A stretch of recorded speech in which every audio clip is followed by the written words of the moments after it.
All right. How do you feel? How do you feel about yesterday?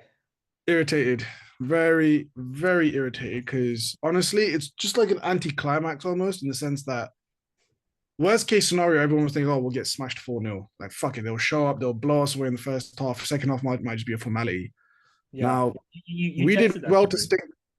Yeah, yeah. I said it's either going to be a 2-1 win or a 4-0, but I thought the 2-1 would go England's way and the 4-0 would go Spain's way. So I was Yeah, kind of like 50% right. I got the right score, but for the wrong team. yeah, um, I mean, it was what do you expect? If you're playing shit all tournament, we haven't really, we never, we kind of, we tried a robbery. We tried doing what, like not an Italian job because it was in Italy, like a German job where yeah, you go in, we don't really deserve Spain. By all means, congrats to them first and foremost. Smashed everyone in the tournament. Looked by far, looked the best defensively and attacking wise. First team in history to win all 7 games at the Euros. Highest scorers. They beat France's record from 2016 or some shit like that. Someone's record. They've yeah, got 17 goals or something crazy like that. So, hey, congrats to him. Power to him. yeah, But England, like that second goal, especially, it was just like schoolboy criminal defending. Like, if we're going to lose a game in the 86th minute, you hope it's a worldie, like a goal that you couldn't do anything about, a bit of moment of yeah, magic. And it's no offense to him, it's a player from I believe Sociedad or something, decent attacker. Like it wasn't yeah. like a Rodri or like a Williams or a Yamal that end up getting the actual winner. I'm not. Rodri, I'm not. I don't want to attack La Liga, but like La Liga, as everyone knows, is a very top-heavy league. It's yeah. Real, Barca, Madrid, and then everyone else. And the fact that it was Real Sociedad kind of makes it a lot worse, right? Well, the makeup of this team is very interesting. Where it's like it's only one in the starting lineup, one player from Barca, one player from Madrid. That's it in the starting line. Whereas I believe when they won it in 2012, I think only Yeah, one player wasn't from either Madrid or Barca. So the thing about La Liga, I think that almost works in their favor is there's obviously top two, top three teams, but the style of play or the identity runs through the whole league. Like yeah, if you watch Premier League, Palace aren't playing Man City football. The gap is just so huge. yeah, So in a way, players like your Fodens and your Bellings and all that, they didn't really. I think Foden, I think, finished the tournament 0 goals, 0 assists. It's not. If you're looking at just stats, he had a stinker, but you have to look at the whole team. Manager for his tactics, but then also the players didn't turn. It's the oldest adage in English football or in England international football. The players just not turning up. Now you can blame yeah. tactics, you can blame fatigue. For me, Ollie Watkins should have played a lot more. Should have started. If you're going to drop bench Kane, if he hasn't turned up all tournament, if he's got this back injury, what miracle are you hoping for that all of a sudden in the final he's going to pop up and be the Harry Kane? I have to say though, like I did think that that was a bold move. I don't know I if I would, texted somebody else. I yeah, like that yeah, move. I like yeah. that move. That's Early a on as well. Early on, he did but again, is it? What's the point doing it in the final? Too little, too late. Maybe if you'd given yeah, Watkins, if you'd done more of it for the third group game, we were basically qualified, even though we weren't officially. Start Watkins, start Tony. Let them get used to maybe starting a game or being under pressure. You can only bring on 3 to 5 subs or 5 subs in this game in a match. So it just feels like another missed opportunity, although not as bad. Last Euros was worse because we had Italy on the ropes. This Spain team, there's no shame to losing to him. But that schoolboy defending, like Kyle Walker, how he couldn't just go there. When the ball gets played in through the middle and Haratabal knocks it out wide to Cucurella before he crosses it back in for the goal, it wasn't a clean finish. He hit it from like the side of his foot and the ball was bobbling almost towards Cucurella at some pace. Walker was this close. I reckon, you're Kyle Walker, you got the pace. Go in, even if you commit a foul, do not let that ball come in. And then you got yeah, John Stones and Mark Gahey. Now, Mark Gahey is going to get a bit of the bad rap from some people, or you let him get in front of him. John Stones should know, all right, that ball's coming in. Where is he? Should either get a shout from Mark Gahey, like this is a treble winning top English centre back. How are you getting done like that? Now, maybe I'm being a bit harsh, but yeah, in the 80th minute, I thought it might have been offside, but just by the VAR showed that it was just the play. Gay's knee kept him onside, but Cucurella is a flop. Everyone was laughing at him in England, and even at the Euros, like he's not. This isn't Jordi Alba crossing in for David Villa to score. This is Cucurella pinging it for Haratabal. No disrespect to Haratabal, decent player, but just what a. And then even Pickford, like which way is he going? Like he should have come out. He should have really. It was a good ball. I'll give him that. It was a good ball crossing, but come out, own that area, dominate, smother that on the floor. In the air, he was brilliant. He kept punching the balls out of the air in the box. Come on, come low and smother the ball. It's the last couple of minutes. It's concentration, lapses in concentration, mentality monsters, a lack of them. and it's just the same result. I'm so glad I stayed in. I Yeah. haven't. I didn't go out to watch this final. A lot of my friends, all my friends were out actually, except bar one or two. And even if we had one, it was the most. It's been raining non-stop today, so it would have been the perfect English celebration, like just dancing in the rain if we had pulled it off. But Yeah, it's I like the mean, weather. I think I sent you that meme where it was like Chelsea offers Spain 100 million for Cucurella, and they reply, "He's on your team. You'll be back next week." Yes, Like he's really turned into a superstar. While the entire year he's been like awful. he's terrible. I mean, Chelsea, the one that's why he's the laughing stock. Chelsea paid 60 million to Brighton for him. Yeah, He's yeah, a United almost got palmed off with him last year in the transfer window. We were desperate for a left back. We ended up going with Sergio Reguilon, which was all right. But when Cucurella was in the talks, in like the last 2 days, I was like, man, I don't care how much Chelsea paid for him. This guy's like, at Brighton, he was solid, but Brighton, you have people around you that can cover your ass. He's all tournament, he's been talking shit. So, oh, people think the price tag. He's been throwing pot shots to the English media, and now he gets the yeah. last laugh because fucking. But then if you delve into it, even you can analyze the shit out of it all day. Like, oh, why was Walker not able to get there? Maybe we were so tired fucking chasing the ball. We were out on our feet because we had like 35% possession. We Yeah. couldn't keep the ball. This has been the English problem for 40 fucking years. We can't And keep the Spain was midfield. manhandling you. So it looked a lot Oh, like we Spain lost every header. Germany. Every header. Me and my dad were watching it. Every fucking header from the first minute they were winning. Whether it was Yeah. Rodri, whether it was even their smaller players, Nacho, whoever, that they were winning all the second balls, all the headers. It We were wasn't getting even beat. that so much. Like I mean, obviously the headers is like a really good stat to like tell you what's happening, but like every time an English player got the ball, there was a Spanish player there within 2 seconds. Oh yeah, they were crowding us It out. They had the legs. They had the legs. it was take the ball and pass the ball, but out of fear. Yeah, You know what I yeah. mean? It was just constant, and again, it reminded me of Switzerland versus Germany, where Germany just like it was the back four and Cruz that Yeah. had possession for 80% of their touches were those players, and like I'm pretty sure Oh, if you look penetration. at the Yeah. first half for England, it would be the back three and like this the central midfielders who had all the ball. Every time they scored and we had to like restart the game from the center, Yeah, watch the pass. It was Mainu straight down back to Pickford and then Pickford launching it forward. So there yeah, was no like build up play. And you're right. Every time Bellingham was on the ball, 3 people on him. Foden on the ball, 2 people on him. yeah, Bellingham did have a moment in the game. We had this beautiful half turn. I believe it was in the second half. He took 3 Spanish players out of the game. Had like a flash shot on his left foot, went yeah. wide. So we had moments, I would say moments, but very far in between. And Although Bellingham kind of reminded me a little bit of TAA in the Slovakia game, where he was standing around expecting the ball to be delivered to him. Like I actually lost a lot of I don't want to say we lost a lot of respect for Bellingham because like I don't think one game really can change your opinion that much. But he yeah, really it seemed like he wanted to be like a striker. It seemed like he was playing like he was Ronaldo. And it's like you're not the Ronaldo on this team. That's Harry Kane. You're the guy who's supposed to take the ball in the midfield and do something with it, create some havoc that gets the ball to someone else. And the person that did that was Phil Foden.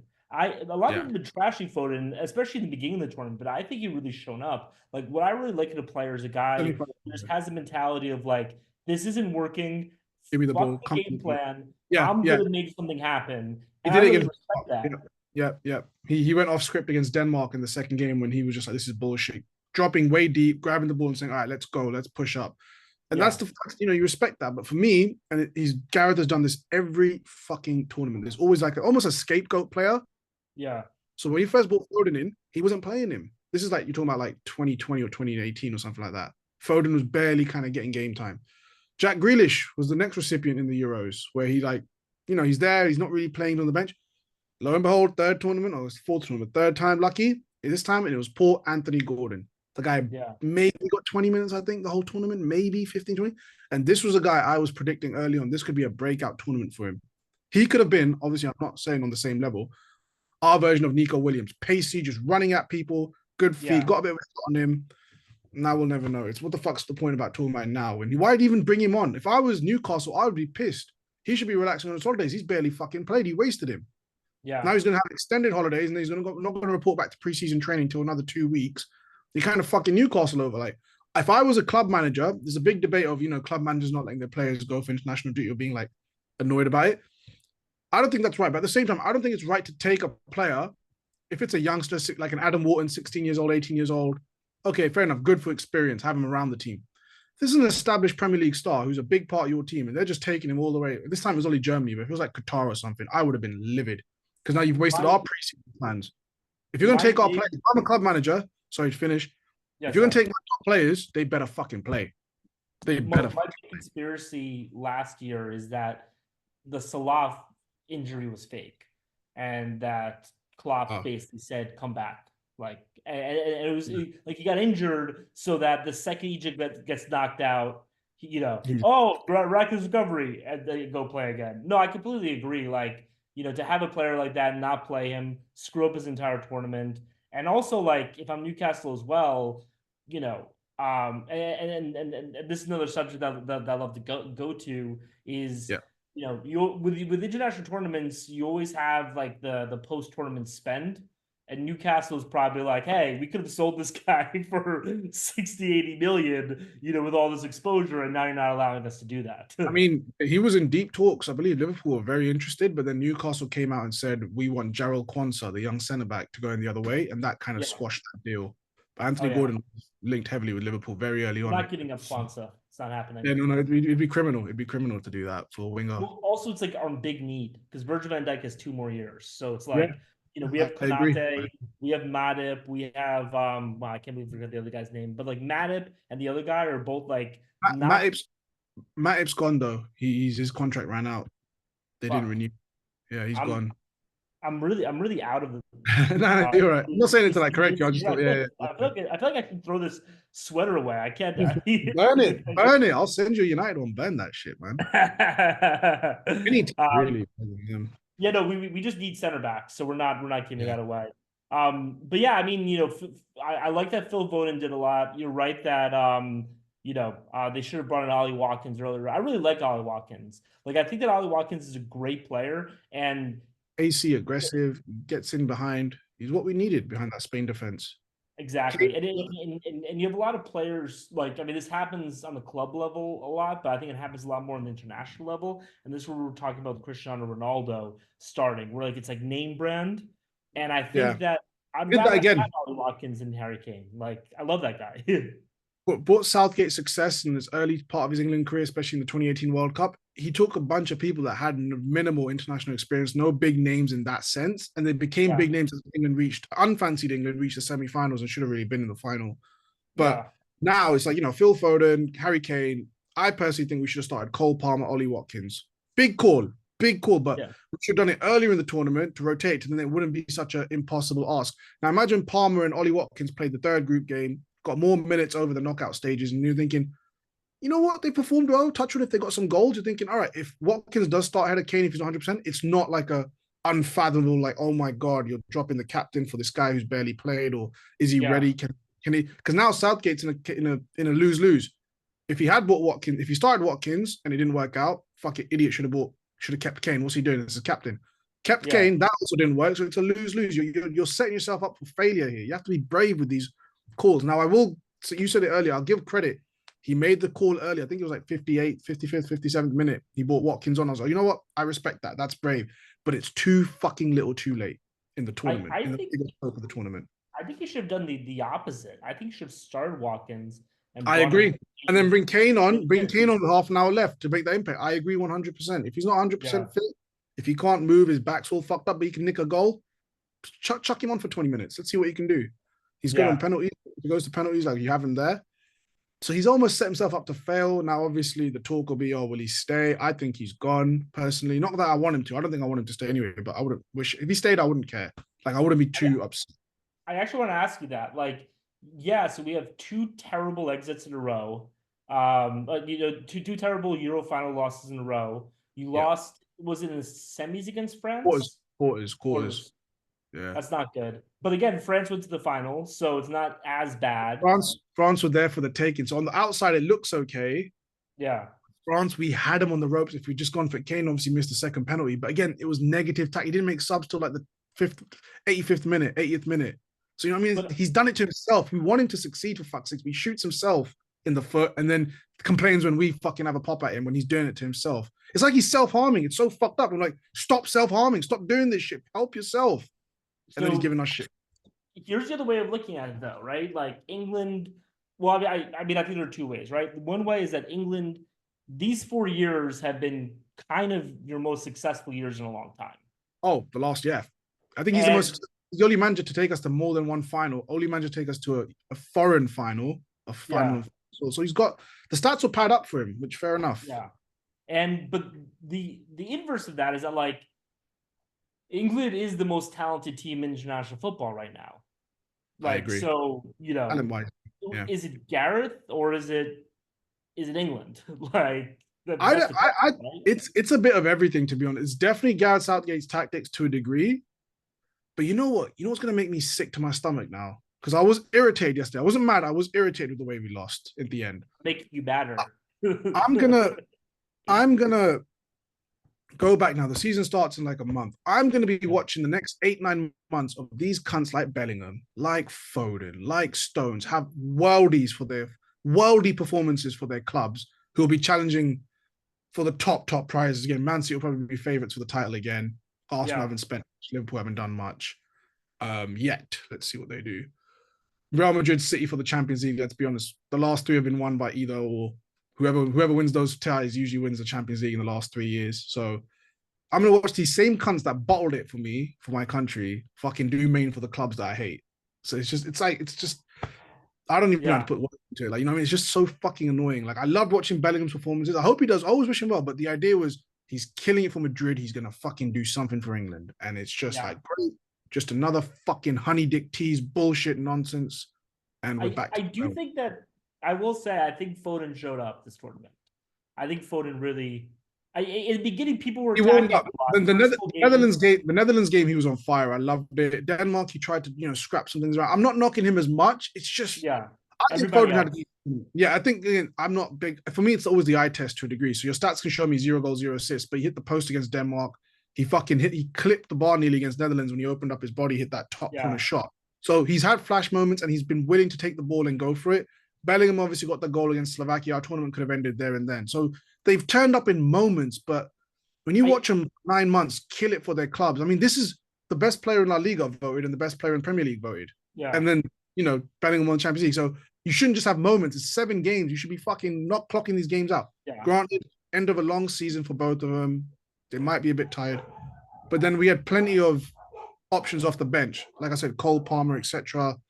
Anthony Gordon. I do think that's an interesting question though, which is that like if you are an international manager, especially on a team as talented as England, Yeah. shouldn't you take that into consideration and realize, oh yeah, like Phil Foden and Give me Bellingham have one had, second. Sorry, the yeah. dog's going a little bit nuts. So give me 1 second. Sorry.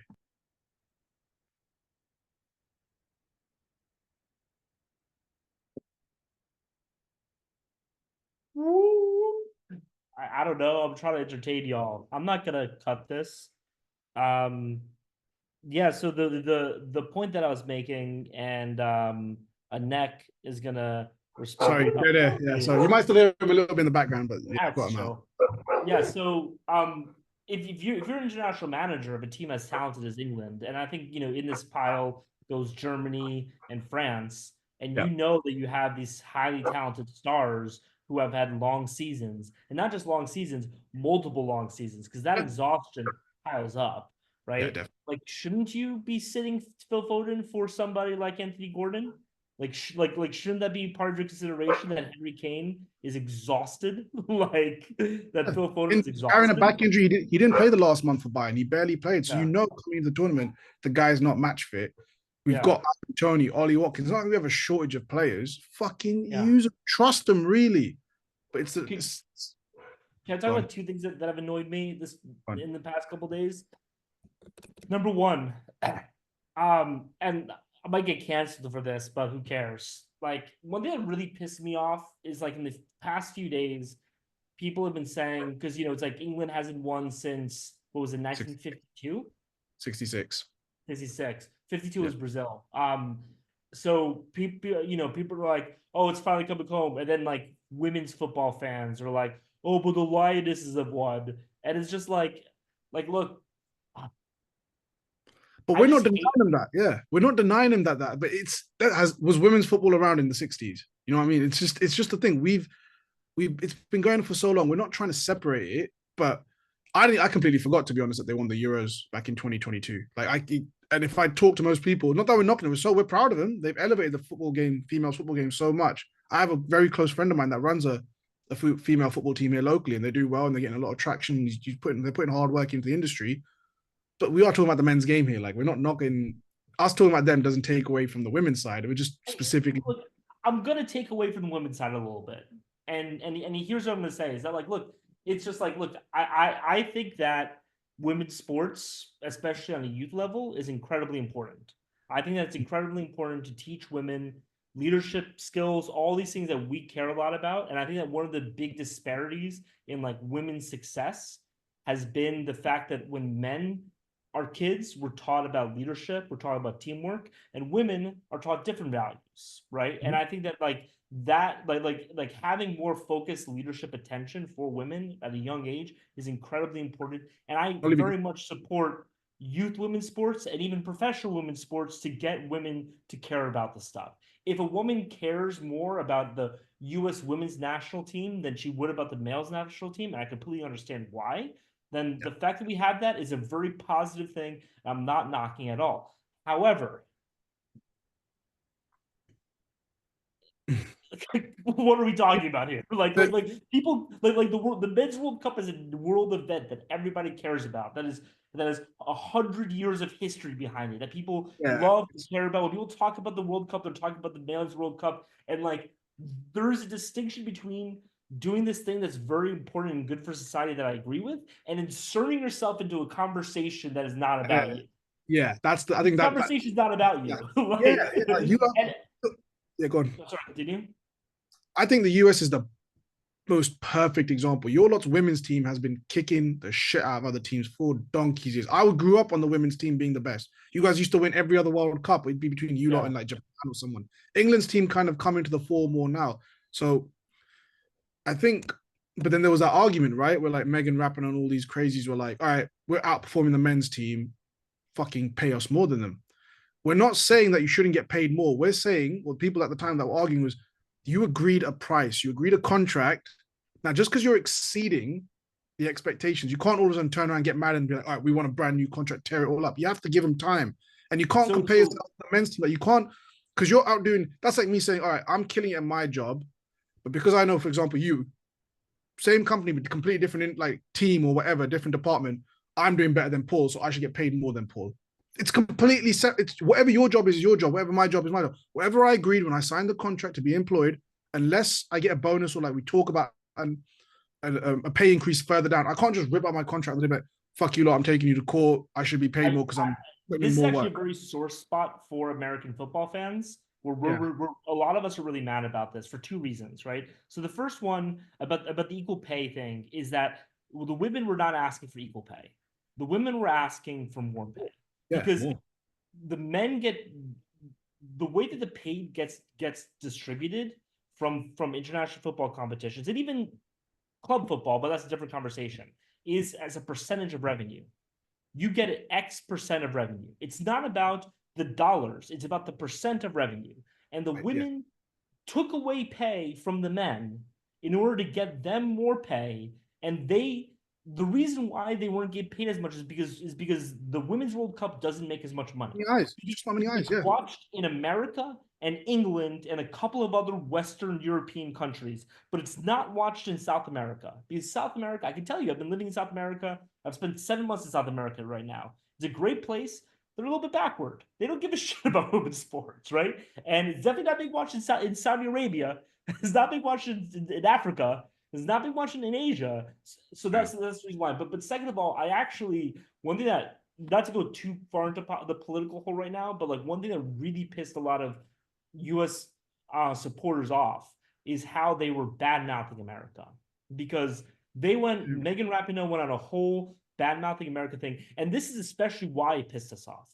The reason why the women's team is so successful is because of a law in America. I'm not sure if you've heard of it. It's called Title IX, where every college has to have equal sponsorship for women's sports as male sports, like equal Yeah. amount of money or equal amount of something along those lines, right? And by the way, huge supporter of it. As I just Yeah, said, I think it's very sounds good. important to do Yeah, that, right? sounds The good. Yeah. reason why our women's team has been so successful is because America is more progressive on women's issues than Brazil, than Germany, than Spain, than Italy. So to then like if they're if Italian women care as much about soccer as American women did, they would beat the shit out of us. Like, what are we talking about here? And so for them to then only win because America is more progressive on women's issues, and then turn around and attack America for being sexist.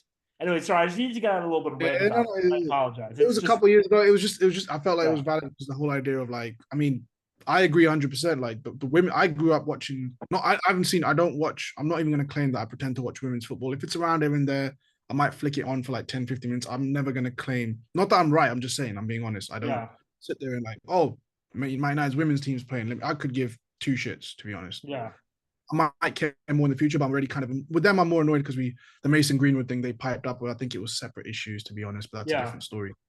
But for me, like I said, I think the men's team, the men's game has just been around so much I'm longer. bothered. I got to take this off. Yeah, take it off, take it off. Oh, boo. Would have been Sorry. really funny if you had a Liverpool shirt on underneath to then just further. That would have been a good Was move. the reason why I always wear a Liverpool sweatshirt is because I literally my sweatshirts are only sports related. Like there's no other reason for me to get a sweatshirt, to be honest. So it's either this or Alabama. But anyway, Oh, sorry for interrupting. I don't know, Alabama. Go for it. Yeah. No, um, yeah. So, in terms of, I mean, I don't want to go down a whole political rabbit hole. I mean, for me, like women's sports is kind of at the same level of golf. Where like literally, if no other sport is on, I'll watch it just because I want to watch sports. I But would like, definitely watch the women's sport over golf. I can't stand cricket is my number one. I don't care if it's men or women's. I will never yeah. watch fucking cricket. But Golf, I feel like that's more of a personal thing. I You know just what I it's mean? 5 days and it's a draw. Fuck off. Oh, no. Oh, I'm not watching no. 5 days for a draw. And Thank it's you. even like they have short formats T20 and like 50. I just don't Yeah, care. yeah. I don't. So I don't I, feel like I I have a so I'm not invested. But I was yeah, in Mumbai in November, and I was thinking about going to a cricket match, and I was just like, nah. I'm sure it's like a festival. It's like going to a Premier League game here. I'm sure it's. I mean, it's Yeah, fucking massive. That IPL, which is like their version of like the Premier League cricket stuff, is yeah. massive. But Although I again, will say there was a massive cricket match on when I was in Mumbai, and there was the Liverpool Chelsea game. I went to a bar, Liverpool Chelsea was on, not cricket. growing up, that might not have happened maybe 10 years ago, but now Yeah, it's a global thing now. Like, dude, fucking Barcelona, Real Madrid, people like Mick Jagger are at the fucking game. Like, yeah. what the fuck? Like, it's clear ending. Like, it's good to have. I've seen fucking Will Ferrell at fucking football. Like, not seen him, but he's attended Premier League games. He's been in the commentary with Yeah. everyone. Um, fucking He's big with Sylvester, the LA Kings. dude, 2007, Sylvester Stallone went to Goodison Park to catch a game. They were playing the Rocky anthem. This is 2007, mind you, when it was still Yeah, not even big in the States, so it was still working on it. Sly Stallone came out of nowhere and was watching it. Everton as well, not like a Liverpool, or United, or Chelsea, or Arsenal, yeah. big.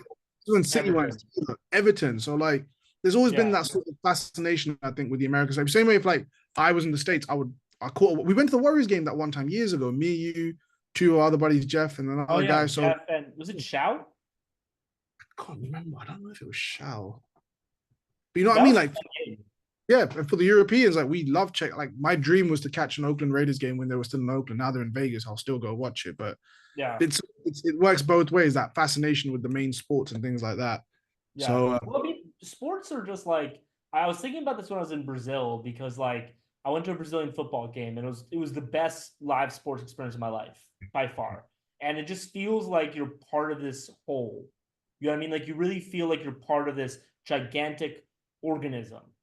You know what I ecosystem, mean? yeah. And it just pulsates and it's phenomenal. That's one reason why, like, one thing that I don't like about American sports, and I mean, it's kind of started to happen to European sports also, as like a lot of American money has been injected, is sort of the corporatism of it. Is that you stop having a lot of the real fans showing, a lot of real fans are priced out. So it's a lot of like corporate events, a lot of like things, and they just don't care as much. And when you go and watch it, like, dude, that Brazil, like when I watched a football game in Brazil, I shit you not. I did not see a single person sit for the entire game.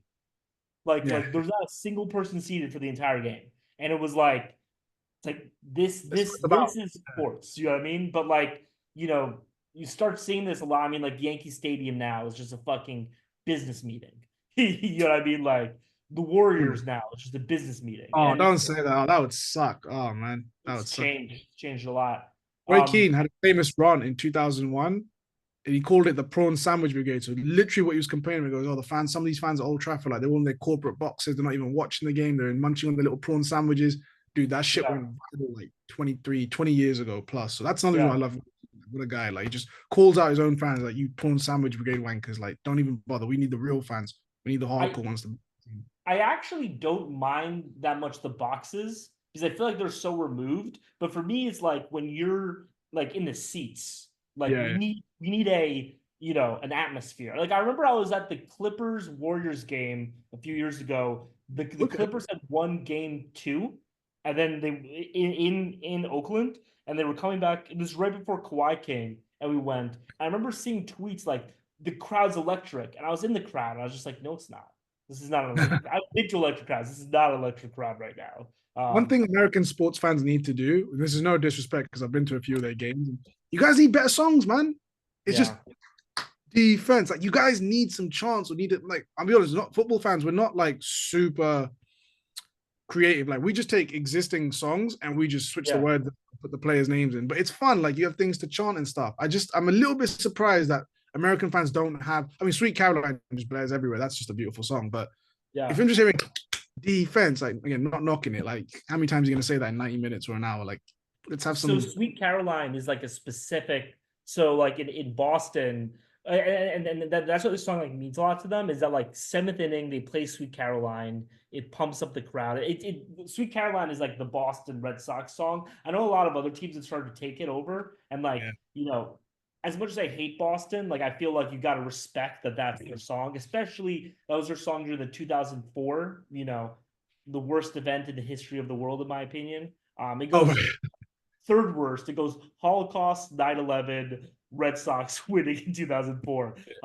But those are yeah, a no. couple of tough years for you then, because 2001 and '04 aren't that far apart. You had some tragedies there in the 2000s for yourself, huh? So I will say, like jokey aside, I think I mentioned this on a past episode, but like right after 9/11, we lost the World Series in Game 7. And that was like one of the like that was almost as traumatic as 9.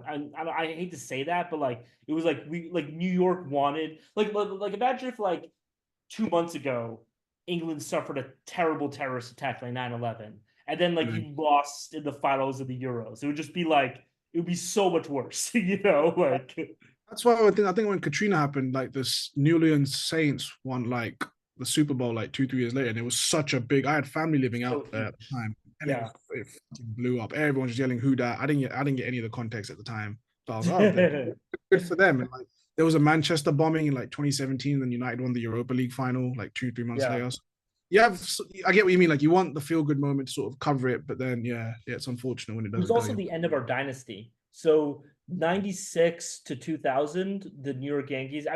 Sorry for people listening Oh or no, expecting England talk, but we're just talking about other stuff. But like 96 to 2000, the New York Yankees was one of the most dominant stretches in sports history. We won 4 out of 5 World Series. Like we were just destroying the rest of the league. And then have they not 2001 won one? happened. Yeah, What? have they not won one since then at all? We've won one, 2009. So Jeez. basically what happened was and this is kind of a topic that we've talked about where like like the knock on the Yankees has always been that we buy players, and so Yeah. we have a bunch of like mercenaries who don't really care about the team. From 1990 to 2000 it was not that at all. It was everybody was homegrown, the ball players really bought in, it was really a team. But then in 2003 we brought in Johnny Damon, we brought in Alex Rodriguez soon after, and it became a A-Rod, mercenary yeah, yeah. team. I heard of him. And Yeah. we've won one World Series since, and it's Was just he been a not was he not good though? A-Rod has like this big name to him. Like, was he just a good player on a shit team or he just never turned up? A-Rod is one of those players. So I think this is why I'm so particular about Mbappe. Just to bring it back to football for a second, is that he reminds me of A-Rod, where A-Rod had incredible stats his entire career, was incredible, all around, like seemed like a great player. His team never won. He won one Yeah. World Series his entire career, and he was on It's the like Yankees. It's for like them to make. Mbappe. It's like Mbappe basically not getting PSG a Champions League. Really. Exactly. Yeah. And people keep on talking about the stats, and like that's why like I'm not a like I'm inclined to be a stats guy, but especially in football, I think Yeah. like stats do not mean shit. For me, it's a question of like, is your team winning when Yeah. you're on the pitch? That's the only question that I care about, and like people care about like expected goals and like how many pass percentage and shit. Like I don't care about that. When you're on the pitch, does your team win? That's the first question. And with Mbappe, for me, the answer is no. Like it just doesn't. Like There's always like an age old question of like. So I'm always like, how if a team loses, your team loses. Now, for me, a big thing is how you lose. Now, it's a question of last night with England. We lost 2-1, but we didn't really have. We had a few pops at them, especially in the second half, and obviously Palmer, beautiful goal. But we didn't really go for it. I think the first half, we played to stop Rodri. And literally happened is Rodri went off injured. And you're thinking, I remember sitting there with my dad thinking, oh my God, Rodri's off. Like, if we're ever going to fucking pull this out of the hat, this is the time. And then yeah, 1 minute, 21 seconds later, Nico Williams is celebrating. You're thinking, what the fuck just happened? I So it's I feel like England's strategy, and I texted this in my WhatsApp group, was and you see this a lot. I mean, this is like Real Madrid's strategy, where it's just like survive the onslaught for yeah, 15 minutes and then and attack. yeah, yeah. But you guys never attacked. You We never never had that really touch. attacked. Like So the question is, would I have preferred to have gone for it all out and maybe be on the end of a 3-0 drubbing, yeah, or kind of do the half limp dick bullshit we did yesterday, where we kind of had a poke at them and then really just got. And Spain, it never felt like they were ever really in threat. Maybe after we scored like those 10, 15 minutes, but then we never really went for the second goal. Like we should have really. That's when someone like an Anthony Gordon, bring him on, just fucking go for it. Phil Foden's off. He looks knackered. Bellingham was on his feet at one point. They were about to substitute Bellingham off just before Oyarzabal scored.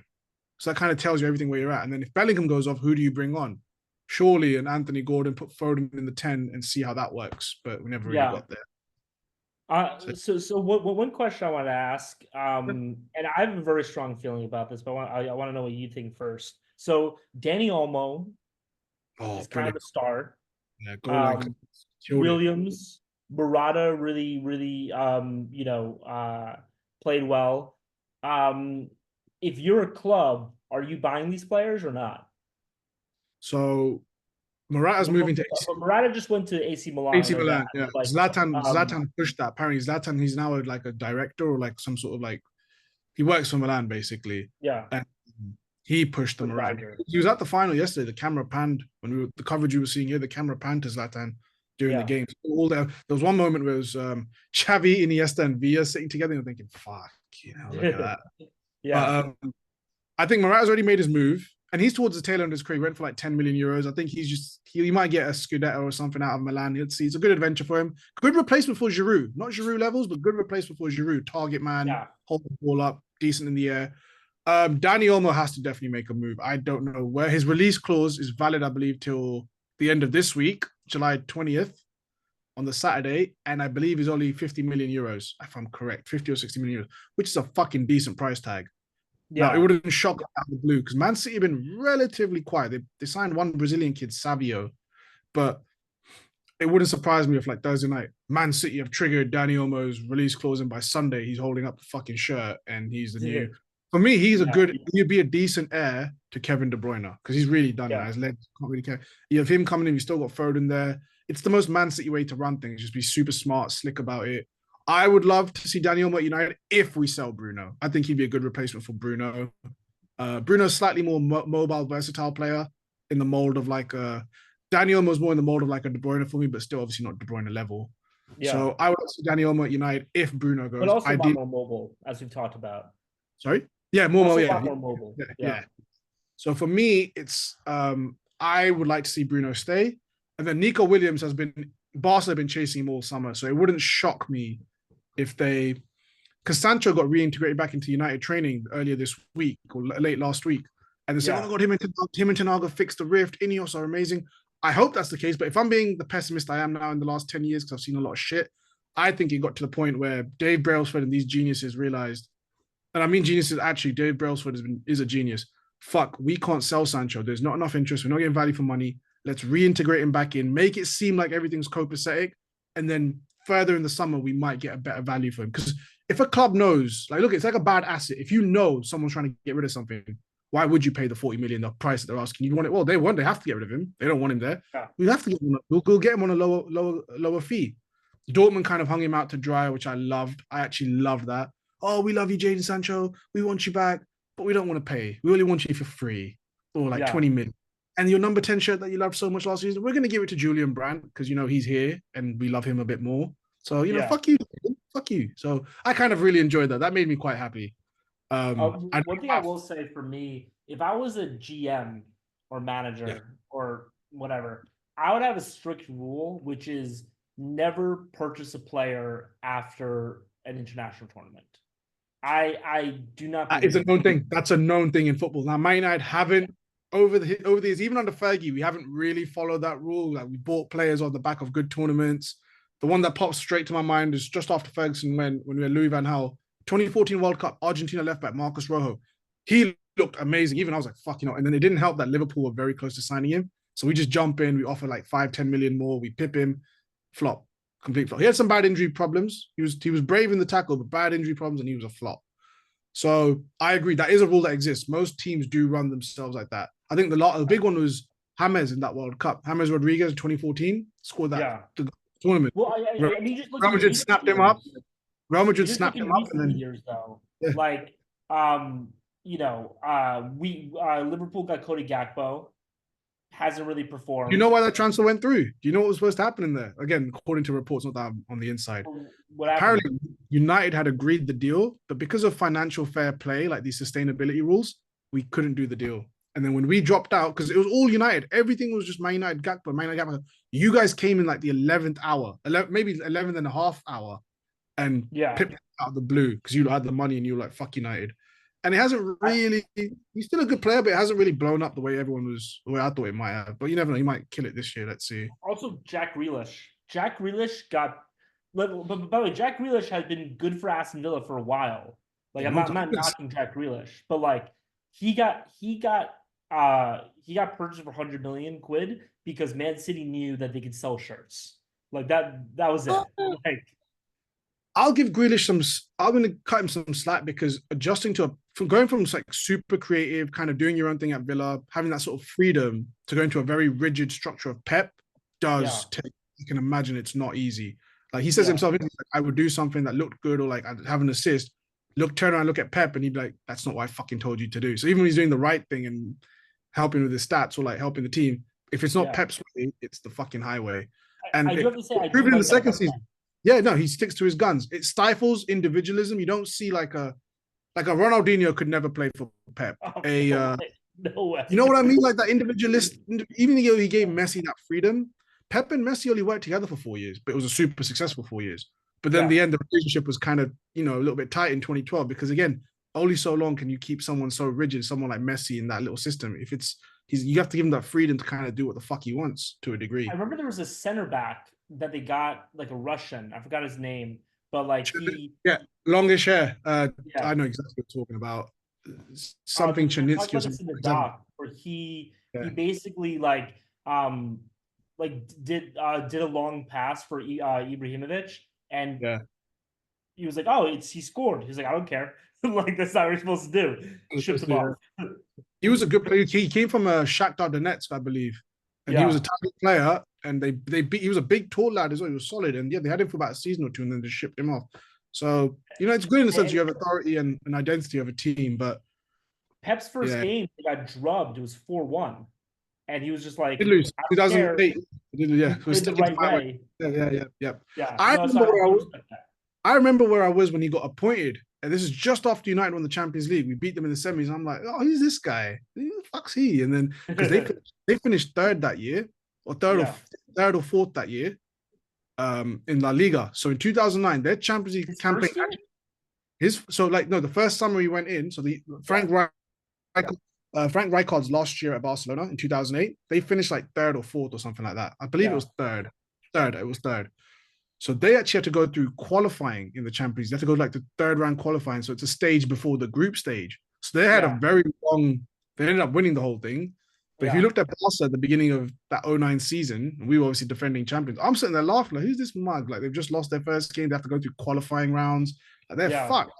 And then lo and Yeah. behold, famous last words, what the fuck do I know?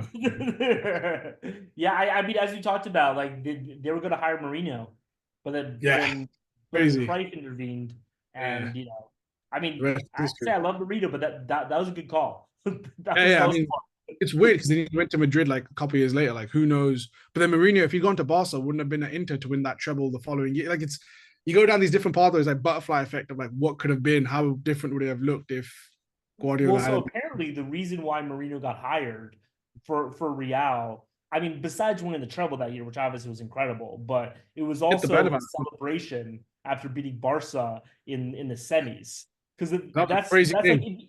if you watch any Marino highlight, like if you watch any of like Marino's videos, like that's one of the ones that shows up where he's in the middle just going like this. And by the way, I forgot who it is. There's a Barca player who comes in who tries to push him off the field. But And it's Victor just like, Valdes, the yeah, goalkeeper. exactly. He's like, you Keeper, can't yeah. do this. And Burrito's just like, yeah, I'm fucking doing this. He Like, ran, he ran around the pitch and he tried to find the Inter fans in the one corner and point to them. And he had like Zanetti or someone other player with him. And then Valdez comes and starts pushing him and shit. He's like, no, I don't give a shit. Because he had a lot of history with him. They used to call him the translator only under Sir yeah. Bobby at the time.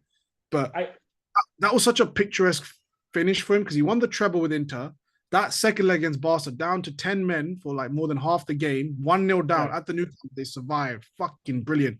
And then to win the Champions League that year in the Bernabeu, his Inter team beat Bayern in Madrid Stadium.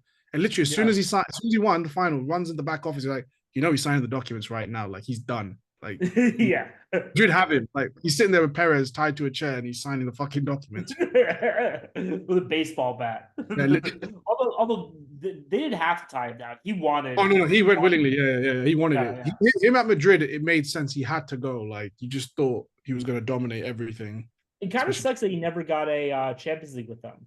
I mean, he does three. credit himself for Zidane's championships.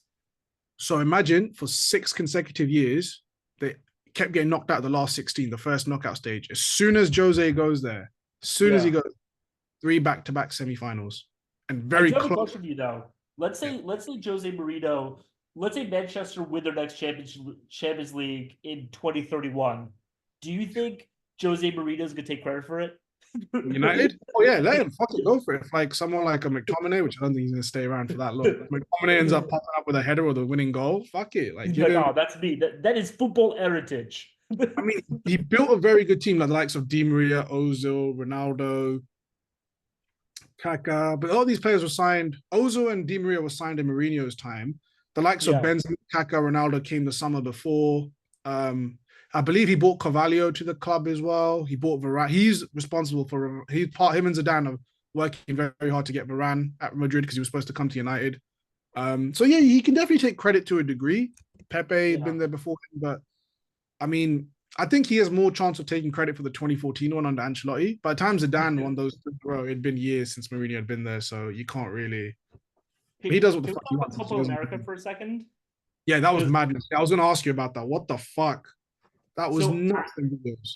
I have to say, and I actually I'm pretty sure you've seen the FIFA doc on Netflix, right?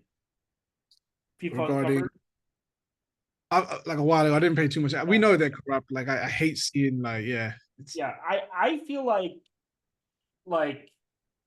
people have been blaming on the U.S., but that stadium hosts both an NFL game and a college football game it was in every Miami, week. right? Yeah, it hosts two massive sports games every week. Is it So the Bucks? Sorry, which Miami? Tampa Bay's in Tampa. Like Bucks are in Tampa Bay, right? So which team does let me it? check. Copa America Finals.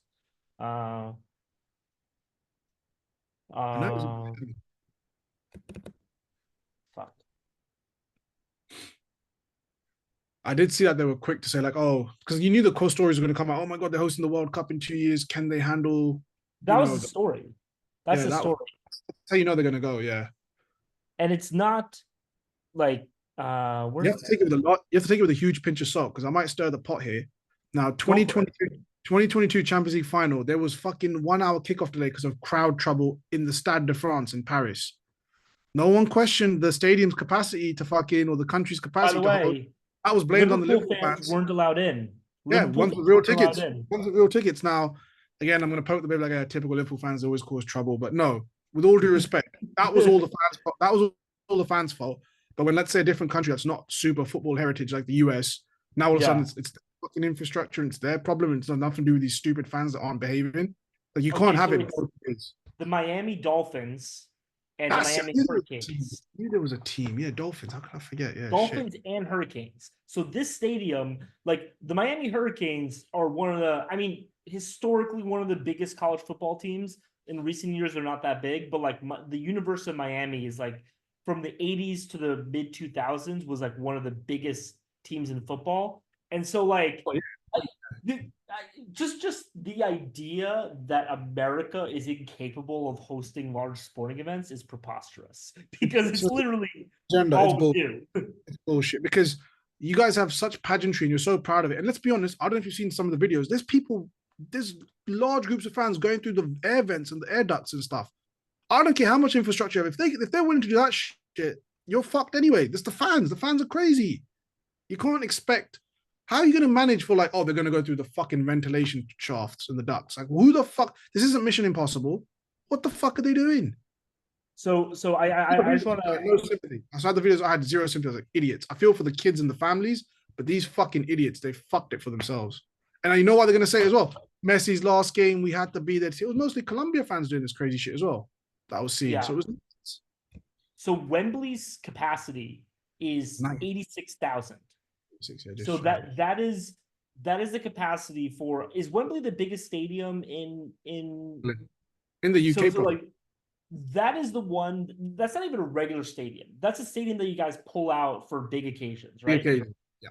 The capacity for the stadium of the University of Alabama, which is just one of many, college football stadiums that gets used regularly, is 100,000. Yeah. So much people. So like Yeah, you guys are like big. we have these games all the time. It is A, the fans, and B, calm the ball.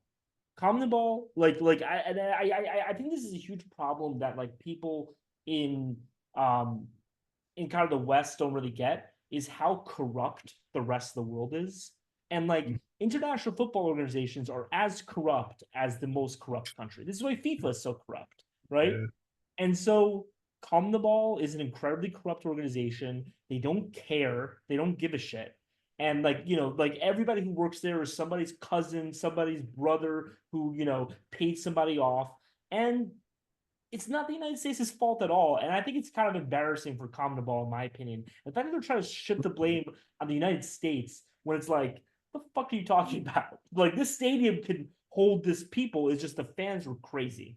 Like Yeah. that was one of the big issues too. Yeah, that That's was my nuts. role. I couldn't believe it. I'm very happy Argentina won. No disrespect to Colombia, but Lissandro Yeah. Martinez wanting to keep winning. He's not going to win much at United unless we change drastically. So I'm glad he's winning tournaments. This is actually the question I have for you right now. Because I Yeah. was talking about this today, and like it seemed like the Ballon d'Or is wide open. Because So Mbappe Vinny didn't do it with Mbappe Brazil. like shut the bed. Yeah, Vinny shut the bed. Bellingham kind of shut the bed. it would be dope. It would be mad if they gave it to like a Rodri or something. I was thinking Lautaro Martinez. Lautaro Martinez has to be up there. Inter won the league, yep, and then they won Copa America. Yeah, Champions League to Madrid. Will they give it to Tony Cruz as like a final farewell? but Germany shut the bed. Yeah, well, it shut the bed. I mean, that Spain game was so close. They lost. They lost unluckily in the last minute. That was just a That's good-headed true. goal. That one I have a lot of respect for. But England losing the way we lost was just bullshit. But the way Germany, Yeah. I thought that was definitely going to extra time. That I texted all my friends. That was the final. That should have been the final. Them two teams were by far the most entertaining. It's a great question. I mean, what Bellingham won Champions League? Who do you give it to? Like, is it? I mean, it seems like it's still Bellingham, but like, you know, I'm trying to go through that Spain team now. I'm thinking who else is around there. the problem is Spain. that Bellingham and Vinny cancel each other out. Like they just do. Like I'm sorry. Like if you want to join a super team, you have to realize that like unless you really perform consistently at a high level, you like Vinny your scored in the legitimacy is counted. Bellingham gave the assist, but Vinny did score in the final. It might give it to Vinny. He might edge it Yeah. on that. You know what? They might just give it a Messi because you want another Copa America watch. Honestly, don't rule it out. It sounds crazy. Don't rule it out that Messi. He'll definitely be in the shortlist. He'll be in the top three because it's Of fucking Messi. course. Yeah. But he should really be third if he is even on that list. I'm more interested in the young emerging player award that they give. They give like they call it the Golden Boy or whatever award. Yeah. Lamine Lamine Yamal. Yamal. But look all the young players. Lamine Yamal. God, why am I blanking? Musiala. Jamal Wasn't he old? Musiala. Exactly. Phil Foden to a degree, maybe.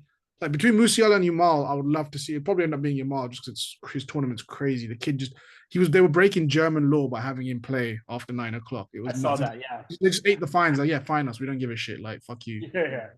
By the way, German law, they that's just changed it. There's exceptions for sports stars, I'm sure, like extreme circumstances, but it was so funny seeing that. I see a meme a lot of the time where it's like America innovates, China manufactures, and Europe regulates. That's all Europe does is just make up stupid fucking rules. Like Well, that's another hot topic as well, but yeah. yeah. So yeah, no, Um, I'm very interested. Yamal, I could see winning it, but I think Jamal Musiala, I felt sorry for him like early exit. I was really looking forward to him lighting up the tournament more and more. He's something special. He really broke out. He's at Bayern. Everyone knew how good he was, but he really broke out this tournament just with his general play, the eye test, the way you'd carry the team. A lot of international retirements. Muller, Shaqiri, a bunch of guys have retired today after obviously their tournaments. Bruce, Um, Overall, how would you rate? Okay, let's say like let's just do alphabet like letter grade system like American style because it's easy. What would you give the Euros this year? I give it A. an A. Yeah, I mean, I I, wouldn't give it an A I would plus just say as because well. like Yeah, it wasn't insanely good, but I thought it was an A. I thought it really like I going agree. into the Euros, like one of my consistent arguments is that the Euros are better than the World Cup. And like if you were to predict, if you were to ask me to predict the drama and enjoyment that we saw, like I thought that it kind of delivered. By the way, I just realized you people are about to see this reported live.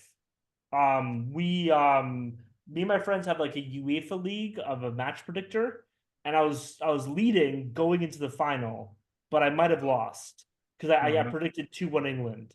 So let's Yo, see. I feel like I incepted that into your head. Do you No, still no, get dude, score at I least? did a video a while ago said that England would win it all. I've been on England for a while. I mean, I also just love England. Like, I just want to say for a second. Oh, I actually can we talk about this topic? Yeah, Made a please. video yesterday about how much I fucking hate Scottish fans. Yeah, I watched. I enjoyed that. I watched it because I thought that video. I didn't see that advertisement of Charlie Nicholas and all them lot cracking on. I thought it was pretty funny. I'm not gonna lie. Crack, Oh, good on him. it was hilarious. That video was Yeah, hilarious. Like it it was was. brilliant. It was brilliant. Charlie Nicholas. Ah, I lost. I got zero I points learned in the final. I learned a lot of history. Like I know you're a history buff, so just like learning about all like the thing about James the Second and all that, I was like, holy shit, I didn't know they had so. You came with the fire. You came with the heat. Dude, it's just like it pisses me off because it's like the Scottish love to like point themselves as the victim of like, Yeah, oh, like some people commented like, oh, we're being colonized by the English. It's like, no, you guys are the co-colonizers. Like you guys are the co. it's your Also, strategy. like Scottish people are whiny little cunts. On my trip, I've met a lot of Scottish people. I've met a lot of people from every country, Yeah, and the worst are Scottish. I'd say really. Scottish are the worst. Swiss are the second worst, and the French are the third worst.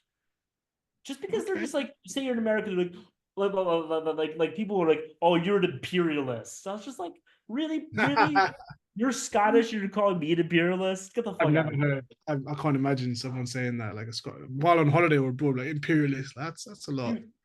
Dude, being an American abroad, people just start random political conversations with you, and like being an American, like I just fight back, because I love America, I love England, so like you know, Dude, crazy yeah. time for you, man. Fucking, I know it's a sports show, but like fucking Trump, man. Jesus Christ. Fucking Do shut you in want the to get air. into that? We can talk about it a little bit. I What mean, the I don't fuck? give a Like, fuck. we No, knew he dude, was going to win, but this now it's show going to might be a just turn into fucking haterade. landslide.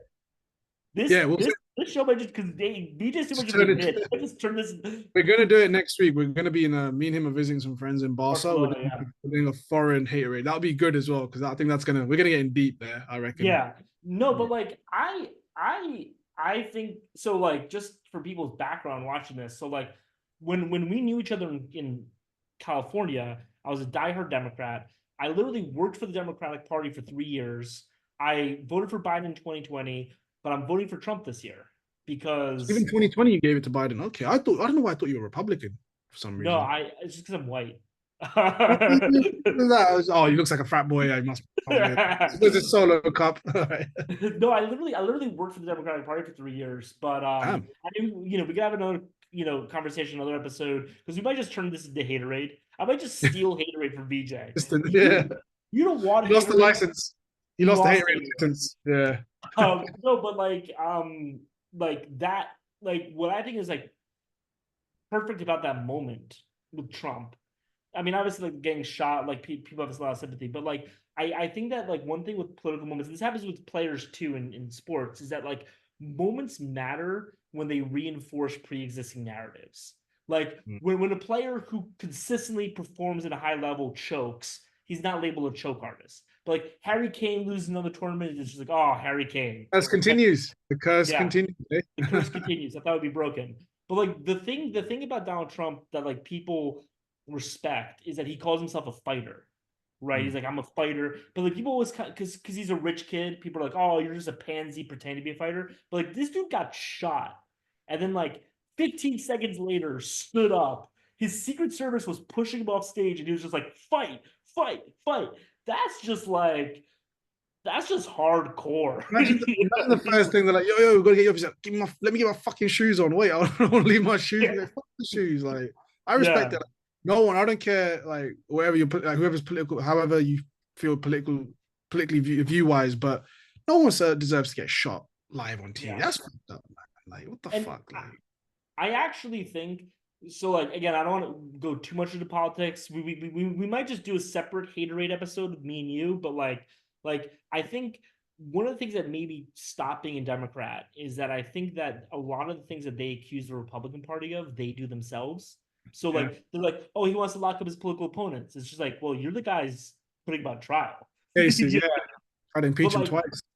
they're like, oh, he's creating violence, and then this is a point that a lot of right wing commentators were making the past 2 days, and I agree with it. We're just like, you guys have been calling him Hitler for 9 years. Like Jesus. every Democrat has called this guy Hitler over and over again. And here's the question for you: if he is actually Hitler, if he's actually Hitler, you have a moral imperative to kill him.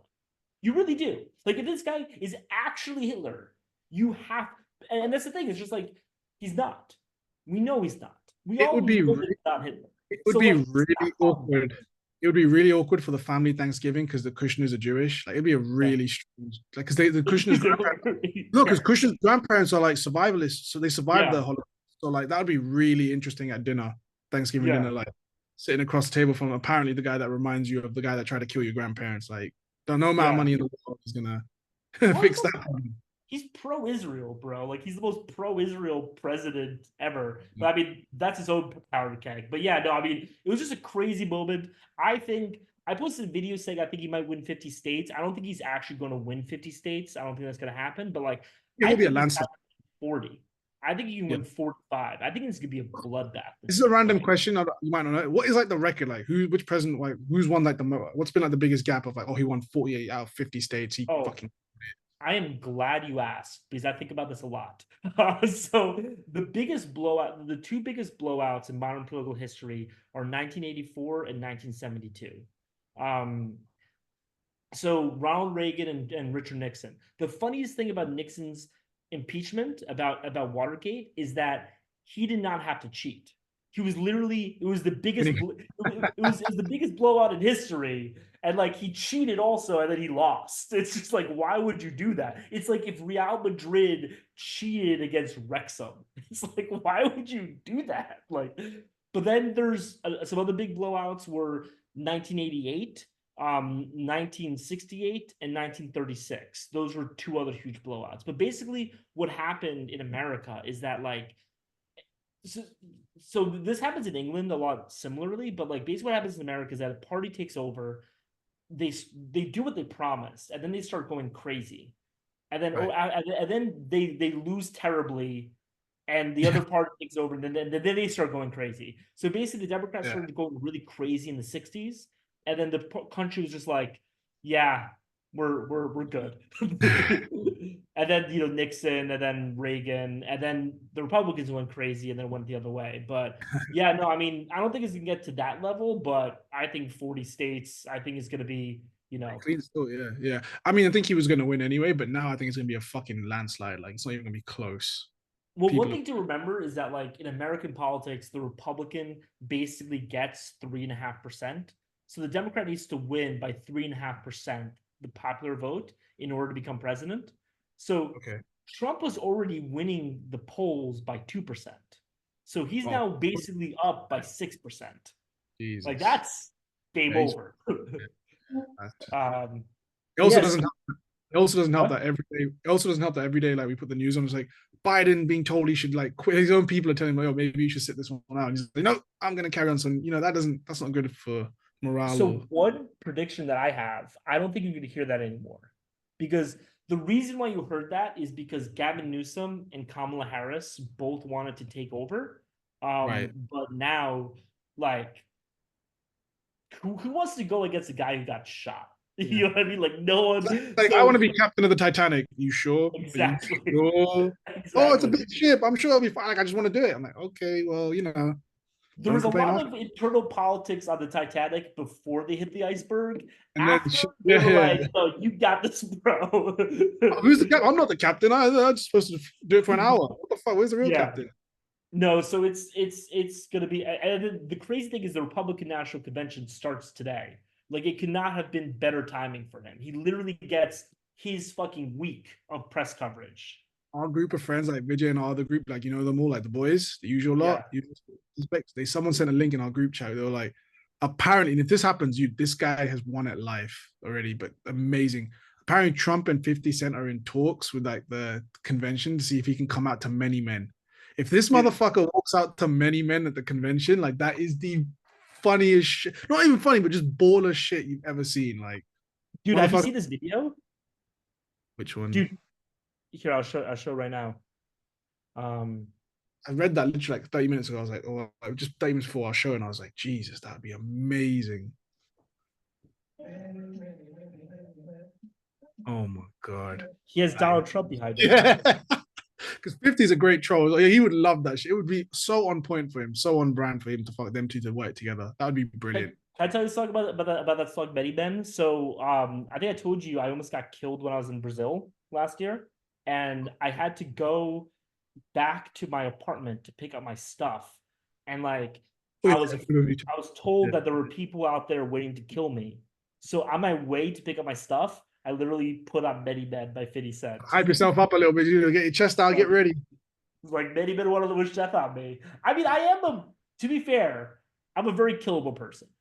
Like, of people to kill, it's very easy to want to kill me, I think. Like, I really give you very few reasons to not kill me. Don't have to be the fastest. You've got to be faster than the guy next to you. That's it, really. If you're Exactly, that's true. yeah. um, do you have any other football topics? Do you have any? United We gotta talk signed. about politics, but like, I'm keeping it in. I don't edit this. Yeah, United signed Xerxes the other day. I'm not going to be like some United fans. They like as soon as we sign, we don't know a player from Adam, and then as soon as I'm, oh, I've been following him for 3-4 years. Not just United fans, but fans in general. Oh my god, I signed him in Football Manager or FIFA mode years ago. He killed it for me.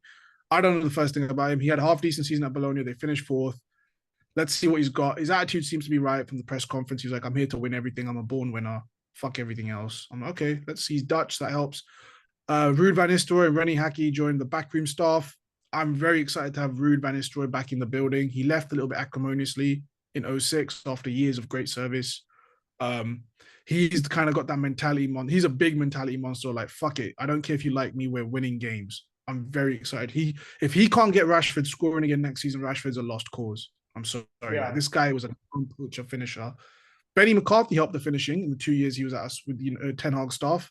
I'm sure Van Nistelrooy is all going to have. And he had a great time at PSV. Ferguson was his manager. Like he's the right character. If Ten Hag does leave eventually after a couple of years, I would love, and this is the way Liverpool did it over the years in the 70s and 80s, the assistants always became the next manager. I like that. I would love to see Van Nistelrooy become United manager if and when Ten Hag leaves after a couple of years of hopefully some good success. That would be fucking beautiful. It'd be brilliant. He's got the right personality. He knows the club inside out. and he can handle the British media perfectly as well. He's been raised by it from his time here as a player. By the way, one thing that like I'm not a big fan of bullshitting in general. I believe in. I mean, that's not true. I like constantly, but like I'm not a big fan of like bullshitting our audience. So we're not Right. going to do that. Integrity. Instead, what I'm thinking we should do next week, and I think you're really going to enjoy this, because like there's summer transfers, but like not that much is going to happen um until Oh, here August. we go. All right. I think we should watch this. I would love to. Are you down? Dude, I'm 32 years old. This happened in 99. I think over the course of a week, I probably see this 3 times a week at least. It's in my day. It's in my week. If I'm feeling a bit Is it down, or really like, yeah, just the whole at least match? not the whole match. No, that would be real commitment. I catch like a 10-minute clip. Yeah. Have you seen the you guys have Amazon Prime, right? You have Prime Video? Nah, I'm cheap. I'll try and send you the details. I'll use my aunt's one. The 99 documentary on the original treble, not the fucking City one, whatever, even though they've done it, but they spent money to do it. The original 99 treble, that in that 3-part series, the level of detail you go behind the scenes. These players didn't, some of these players hated each other, but they played well as a team because it was for the greater cause. And you don't Yeah. realize the stress some of them had. Like the stories are unbelievable. And they get really good, deep insight from Ferguson for the first time. Unfortunately, Roy Keane wasn't part of it because obviously his ongoing spat Yeah. with them with the gaffer, but that's a great watch. I think you'd really enjoy that. Not just because it's a United thing. Like I watch, like you said, move the ball, that shit. Oh, All that's a these great documentary. behind great teams. It's worth the watch. Like I will watch any good sports documentary about like a legendary team. Like I watched a 5-part documentary about the 1986 Argentina World Cup win, and that was after I'd already watched a 2.5 hour documentary in Spanish about Maradona. I eat that shit up. Like I yeah, love it. brilliant. There's an art So, to it. Like Netflix documentary is always good. There's a new one on La Liga. It just came out today. I've started watching it. oh It's eight. really?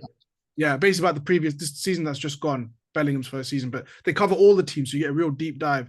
It's called All Access. I think Prime used to do it Yeah. with teams in the league, and now they're doing it for a whole I, league. I I'm actually really happy that Netflix is really leaning into documentaries, specifically sports documentaries, because like Oh, they their original like content, like their TV shows and their movies suck.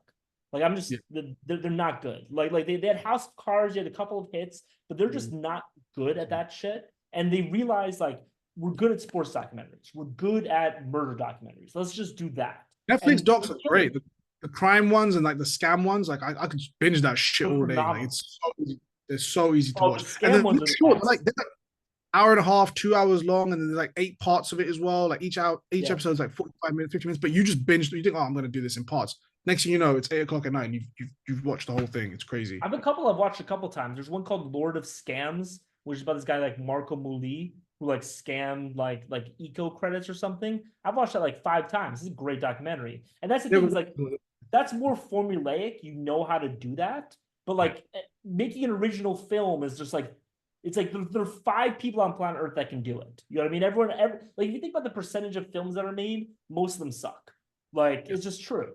But I would anyway, agree with that point. 5 people, I would agree with that point deeply. Like someone like a Tarantino or Scorsese, you need someone real original that can break the mold. exactly. Otherwise, And they're not making a movie for Netflix because Netflix doesn't give them royalties. So they're like, why would I ever do this? that's the thing. There's that British director Guy Ritchie. So he's made Yeah. some absolute cult classics. He's also made a couple. And he came Yeah. when he was on Rogan a couple of years ago. He had to say, look, for every movie I like personally get to make, I have to give the studio 2. That's like the Yeah. deal with the studio. So like, I'll do 1 or 2 for you, but then I want one passion project. And they've been dynamite, all of them. It's a famous formula. There was a famous broadcaster on CBS in the 1950s named Edward R. Murrow, and he kind of came up with that where he had a show called like where he interviewed like the rich and the famous, and he was like, "Look, I'll do this, but you have to let me do this." Right. And like Yeah. so now, like a lot of artists have that, which is a good deal. And so he's like, "Look, I'll do Sherlock Holmes, but let me do this." Yeah. um, Sherlock Holmes, yeah. The Gentleman, fucking A. Yeah, like let's yeah, go. Yeah. but yeah. So next week, do you want to watch this Manchester United game Absolutely. Let's do it. We'll have some color live commentary. coverage? Color Yeah. commentary. There'll be some moments. And I'll try and hold my excitement till like, because we know what's going to happen at the end. All the action I've never happens. seen this game, so I'm excited. Really? Oh, dude, Yeah. you're in for a treat because we were getting our asses handed to us for 90 minutes and then we turned it around somehow. What did you think about the Beckham documentary? Loved it. Absolutely phenomenal. Brilliant. I almost feel a little bit bad because when he left United in 2003, the summer, I was 11 years old and I was fucking heartbroken. And the way it was kind of spun by the club and by the media, and everyone was, oh, he wants to be a Galactico. He wants to go to fancy Madrid. Posh Spice is pushing him because she's obviously a diva. He's Yeah, forgotten what the team from. He's left Man United under the bus. He's thrown us under the bus. He's left us behind. So I fucking hated him. Between 2003, that summer, and probably 2008, fuck this guy. 2007, fuck you, David Beckham. yeah, I take. I wish I could go back and get rid of all that unnecessary hate. He was forced out. He was forced out, and in fact, he wanted to stay because his dad. I didn't realize his dad was so strict and such a hardcore United fan. There's yeah, send you a link to like there's like this podcast that some of these players do, and they yeah. had Beckham and his dad on, and his dad is brilliant. Honestly, good. He just I'll send you some real nice wholesome moments with Roy Keane and everyone. Beckham didn't want to leave. He had this row with Ferguson, and then United behind his back. We have done our players dirty. Roy Keane, Beckham. We've done a few players dirty. Even David De Gea last year. Now we haven't. He's still unemployed. We never gave him a proper send off. We're not good at showing love to our players, our servant that have served us really well, been great servants. Beckham behind his back, we agreed to sell him to Barca. He didn't want to go to Barca. So Oh yeah, I remember that. then Yeah, Madrid came in. See, they never admitted it. We never knew. And years later, you're like, oh God, like and Posh hated it in Madrid. She had a terrible time. Not that you wanted to, but like we're sitting there thinking, oh, she fucking probably told him to go fashion, all that bullshit. No, yeah. they were happy to stay here. And it's amazing you get the insight, like how we'd go visit her and then drive back 4 hours and the I gaffer love wanted. that part. I really love I can that understand part. the matter of him, So like a Ferguson Guardiola wanting complete control of the players, but you got to let him be human as well to a degree. Like, I also think that I think that what happens, and I think it's nice we're kind of talking about like the deeper aspect of the sport here is that we see greatness like a Maradona, like a Messi, and we kind of expect that out of all the stars. But I think there are a lot of stars who just want to play football, but don't yeah, want to be the best and don't care about being the best. I mean, they care about being the best, but they don't want to actually be the best. And I think that as fans, we can be very un um sympathetic to them for that. And I think that really, what David Beckham David Beckham just loves Posh Spice. He wants a yeah, family. He wants to be a family man, and football was the way to do that for him. And I think that the way that the media treated him, which is was fair at the time, but I think in retrospect, I think we have to understand that there's some players who just view yeah. football as a way to have a happy life and British view it as media, like, it's the best possible. I can be a bricklayer, but I'm a football player, but I don't care about being messy. You know what I mm-hmm. mean? And I think that was David Beckham. David Beckham just it's kind of weird. It sounds kind of cheesy, but he just loves Posh Spice. He loves his Yeah, family, and he just yeah, wants yeah, that in his yeah. life. And it's like, And he's look, football so doesn't down to matter. earth. So down to earth. The celebrity, he didn't chase the celebrity. Celebrity, they just fell in love with him. Asia fell Yeah, in love with him. Everyone just wanted Beckham. Brand Beckham was a thing. And then they managed it yeah, perfectly. Well done. They made a killing.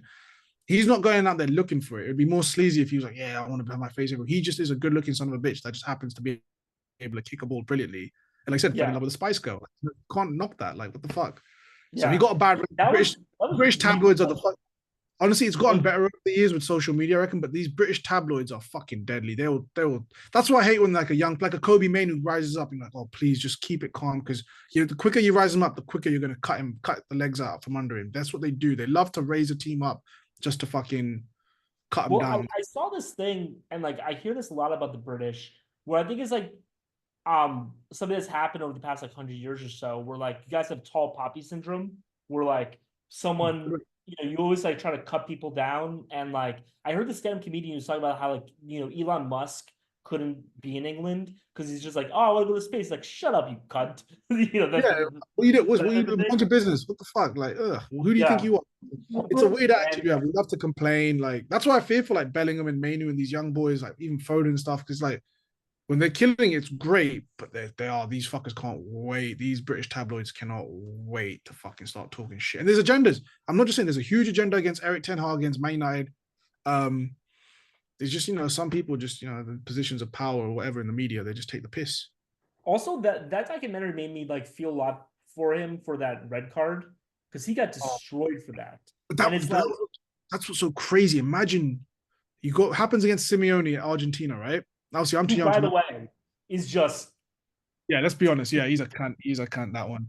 So Yeah, he's fucking he's done his bit now. Karma is so funny. So Beckham's, but you know what? It really galvanized the team almost because, like Roy Keane says, people try to fuck with him. People that are now like supposed to be respected pundits now.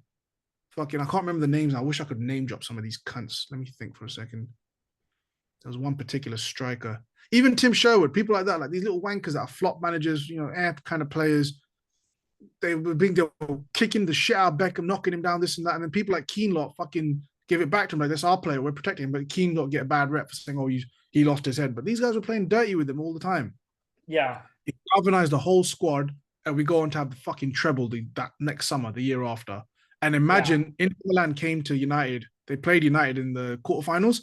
Simeone had to come to Old Trafford, and we kicked 7 shits of shade out of him in that fucking game. do Every you slide think tackle, everyone. Phil Neville fucking went for him. Everyone went for him. The whole crowd was against him. So that was our way of saying, fuck you, David Beckham's our boy. We're going to protect yeah, him. do you think that David Beckham got shafted with the Ballon d'Or that year?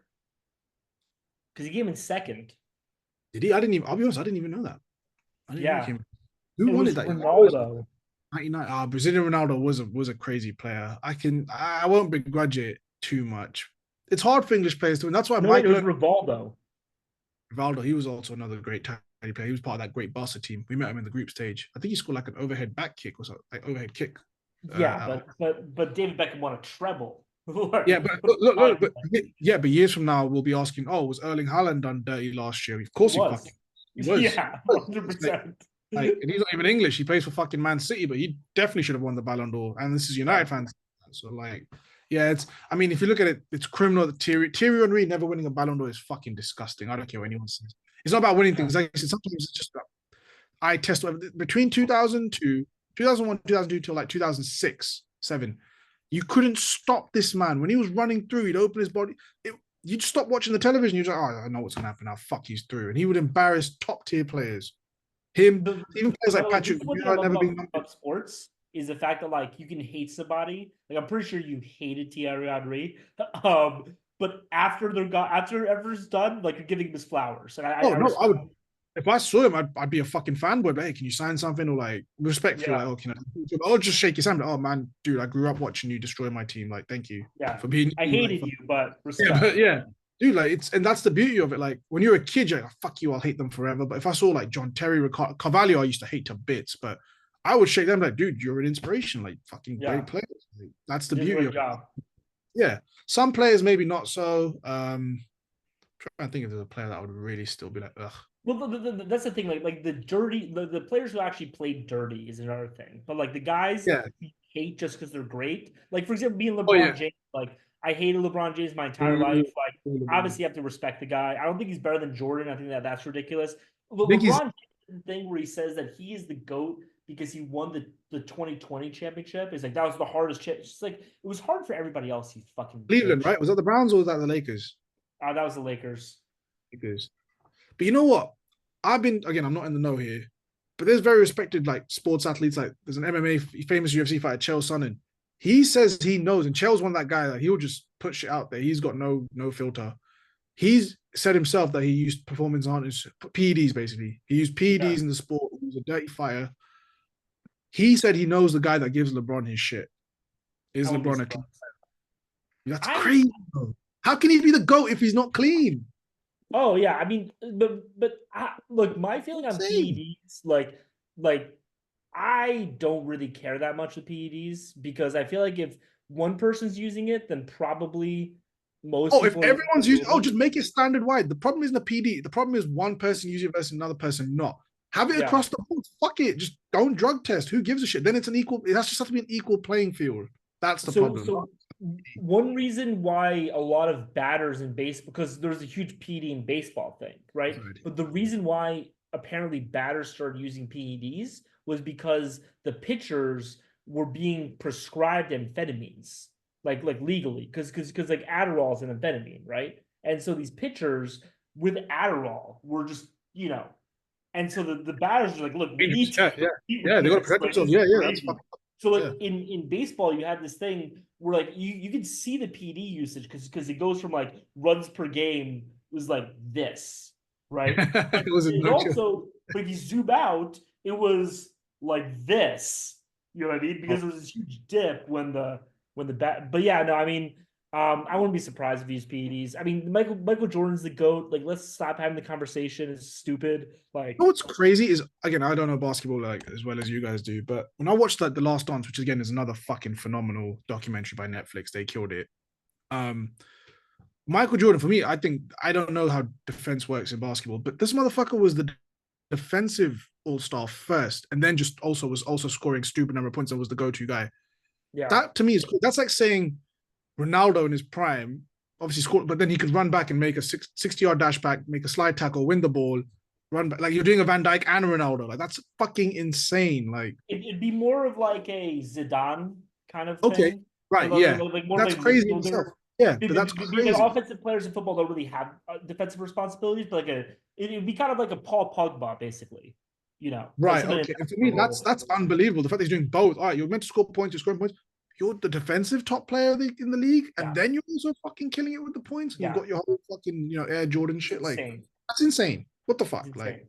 Yeah. And I mean, like, so basically, like, and this is like kind of sad to watch, where like Scottie Pippen, who is like his right hand man, has been shitting on Jordan ever since because he's upset that he never got the respect he feels flowers. he Yeah. deserved. But it's like, bro, like the shit that Jordan did is just insane. He went to 6 finals, won all six. And Yeah. like the crazy thing about Jordan is that like um, so like in football, right? Like Holland won, but then the next year Real Madrid won, right? And like this type of things happens. Like the closest thing to it would be like if when Ronaldo started winning at Real Madrid, like he won 6 championships in a row and then retired. Like it's basically like once Jordan started winning, he never stopped Stop. Yeah. because so he played in night so he won in 91, 92, 93. He took At that 94 point, off to go to baseball. He played in 95, but he came back a week before the playoffs, so it doesn't really count. And then 96, 7, 8. Yeah. 96, 97, 98, like that's 6 in a Huge rating. row, Yeah, basically. it's crazy. Like, what are we talking about? Like, once he started winning, once he figured it out, it was over for the rest of the league. And so, Yeah. but also Pippen like is a weird. sorry, Yeah, continue. no, no, no, please finish. Finish. There's Oh, gonna be a like second. there's so many players whose careers have giant asterisks next to them because of Michael Jordan. Like for example, Charles Barkley. People give Yeah, Charles that's the Barkley name. shit Yeah, because he never won a championship, but it's like he was around during Jordan. yeah. Like That's he ridiculous. realistically had 2 years to win a championship. Like Yeah. it's not his fault. Like so yeah, I man, think Jordan with was insane. Scottie Pippen is just fucked just as the outside because obviously with his ex and Jordan's son and all that stuff. And Michael Jordan, to his credit, is like, I'm not going to the wedding. I don't want to be part of this shit. Like, just leave me alone. I did my bit. I Yeah, want to be left. I like to gamble and I run the Carolina team, whatever they have. So yeah. he's just Scotty just I think keep he going sold after it. him. It's kind of desperate. Oh, he sold it. Okay. Yeah. No, I mean, look, Michael Jordan, like, I would say this about Michael Jordan versus someone like a Messi, where Michael Jordan is a piece of shit. Michael Jordan is a terrible human being. He's an awful person. Okay. And like Yeah, he is in competitive. personal hell of his own making. And like if I were to like have a son and he would tell me like who should I look up to? Michael Jordan, LeBron James. I would say LeBron James. As a LeBron human being, James is an actual better human being. yeah, But Michael Jordan's a better just player. a beast. He Just a fucking. sacrificed himself, his humanity, in order to It's, become great. it's kind of mad, is it? You sacrifice your humanity to be the best. That is like to a degree admirable. You would be able to Well, look up and be that's like, the thing that's about like why I think Maradona is the best. To be honest with you, like Maradona is my personal goat because like the guy had only 5 years, but those 5 years were insane 5 years. Like Messi's like I mean he's everyone talks about Messi being autistic. I mean he's obviously like autistic, but have you looked at the guy? Like oh, I never got that from him. I don't know. Is that like a fact or we just no, are these like it's like a lot of people online like make that joke, but like I think he's that's because autistic. they can't touch it now. I don't know about that. If he's autistic, fuck, like maybe they're the best footballers then. Maybe every autistic kid should just be a footballer because that's crazy. Dude, autistic people are the best at everything. Well, I'm talking about like small autism, Yeah, but yeah, like Aspergery, like all the best like financial people are autistic. yeah. Really? Like they're all like Mark Zuckerberg is partly Oh, autistic. he's definitely a Obviously, strange guy. Yeah, he's a strange guy. Yeah, he's an interesting guy. Yeah, because you that's have a to be that great. Maradona is kind of autistic, but in terms of just cocaine, that guy just loved that's just a cocaine. habit. That's not autism. That's just a habit. That's That's just a not habit. his favorite hobby. Yeah. But yeah, no, I mean, I think we covered everything with football and more, to be honest with you. Well, we covered current affairs today. This is what we covered. Current Dude, affairs. I'm seriously, I think I'm considering just stripping Haterade from BJ. If he doesn't want to do it, like if he's being a little bitch, He does. He's just, you know what he's like. Again, he's that little bit of autism in him. That's what it is. Like, you just got to bear with him one thing at a time. So, that's I think the true. Barca one will be very good. I'm looking forward to Yeah, that. That'll be a lot of shit talking, some good weather, hopefully.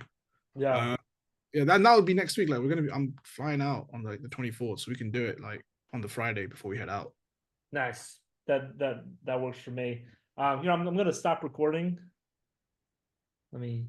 They changed the setup here. Oh, Another here. one in the back.